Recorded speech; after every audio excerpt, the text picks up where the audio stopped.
Hi guys, this is Amna. This is Mariam. And this is Maisa. Welcome back to the Triad of Justice. And we are here with the crew to have a discussion about a few questions we summed up after having the interview with Ms. Zoya. So Ms. Zoya is the psychologist in our school, and we wanted to have a discussion as a team on her interview. Now let's get into the questions. What was your overall understanding of the interview we had with Zoya, ma'am?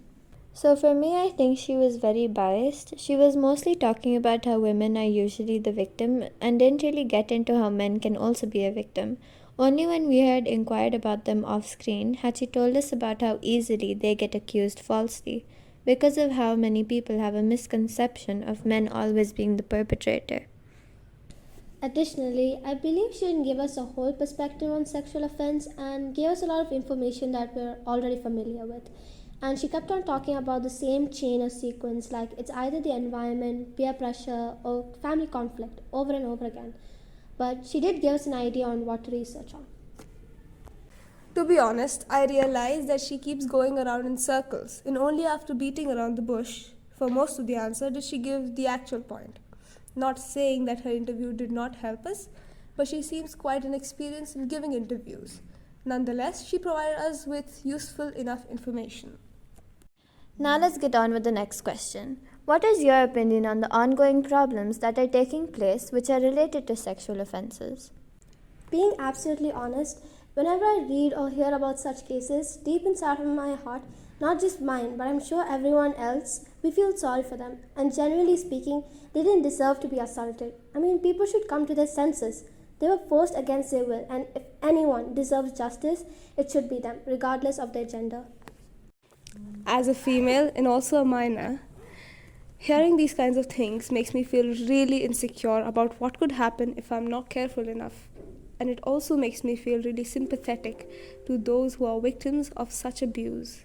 It is quite concerning that people don't really care nowadays about all that is happening with the victims. And even though there are people who raise their voices, they don't really make a change. Although mostly these cases happen due to there not being enough awareness, and I think a lot could be solved if people's mentality was changed. So many victims go through post-trauma, which is the worst part, as you have to live with those memories for the rest of your life. As Amna said, it does hurt a lot to read or hear about such cases, and the fact that a lot of them go unsaid is even sadder. I just hope that in the future, more people take this topic seriously.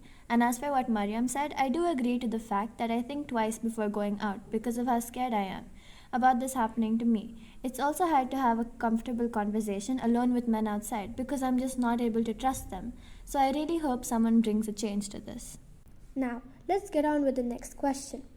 What were your opinions before this interview? I definitely think we had a very narrow perspective compared to what it is now. First and foremost, my idea on sexual offense was a bit vague, being honest, but I did receive an overview on the topic. I agree with Maisa and Amna. I too had a very narrow-minded view on all the problems related to sexual offense, and I did not know of the depth that this issue goes into, and how hard it can be to even lessen this issue, as eradication is not a reachable option yet. Okay, so now the next question is, how did your opinions change after the interview? I think for me, I learned that there's a lot we don't know about, and that there's also a lot of stuff that goes unsaid, especially about POCSO and how the court deals with victims and their perpetrators. Before the interview, I had an idea on how people don't know what sexual offense is, and we can solve this problem by raising awareness. But after the interview, I realized that hundreds or thousands of people do know about it but don't prioritize it or take the situation seriously. After the interview with Ms. Zoya, my sense of empathy was heightened as we delved into the depth of the bounds that the issue of sexual offense falls into.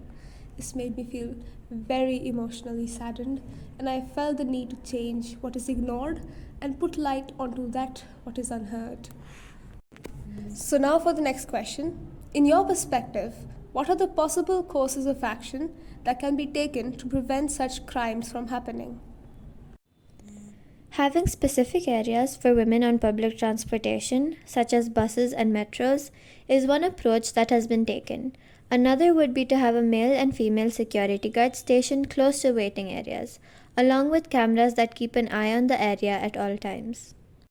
As we can see, where there are separate spaces for women in metros throughout the day, that has made a significant change or prevention, and this idea should be executed to a larger scale, like in public spaces and whatnot.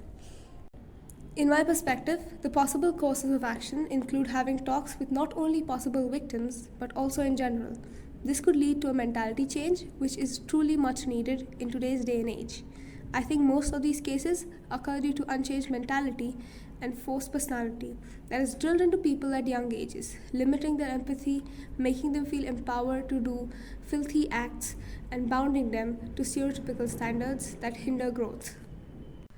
That's it for today's video. I hope we cleared some of your questions and gave you guys more clarity on the topic we are focusing on. See you next time! Join us in the fight for truth and justice at TOJ. Together, we can make a difference.